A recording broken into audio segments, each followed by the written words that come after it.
अभी आप सुन रहे हैं मैकिन स्टेशन से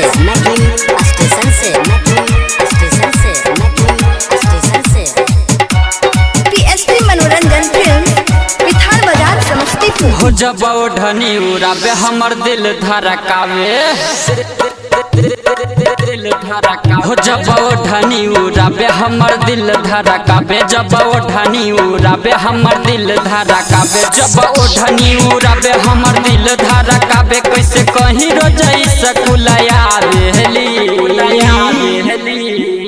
कि दिलदार बछौरी, कि दिलदार बछौरी हमारा से नंबर मांगले, कि दिलदार बछौरी हमारा से नंबर मांगले।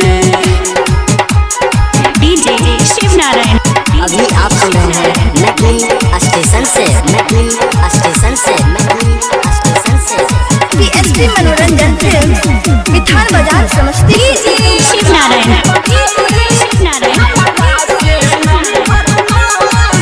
का बताई रे भाई अपना स्कूल के खेल, छौरी चाहेली हमारा से करेली मेल, चाहेली हमारा से करेली मेल। का बताई रे भाई अपना स्कूल के खेल, छौरी चाहेली हमारा से करेली मेल। रहे मास्टर जी भी खारा तैयो करेले इशारा, उ छौरी न तनियो सारा मारेली। कि दिलदार बछौरी, कि दिलदार बछौरी हमारा से नंबर मांगले, कि दिलदार बछौरी हमारा से नंबर मांगले। अभी आप सुन रहे हैं मैकिन स्टेशन से डीजे शिव नारायण।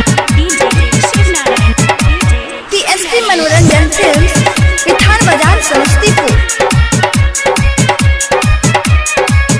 सूरज सरगम के अपना बोलावेली घर, ओकरा माई बाबू से न लागेला डर, माई बाबू से न लागेला डर।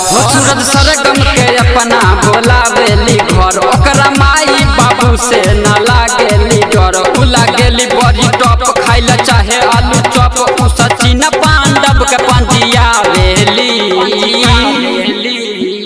कि दिलदार बछौरी, कि दिलदार बछौरी हमारा से नंबर मांगले, कि दिलदार बछौरी हमारा से नंबर मांगले। पीएसपी मनोरंजन फिल्म विठान बाजार समस्तीपुर।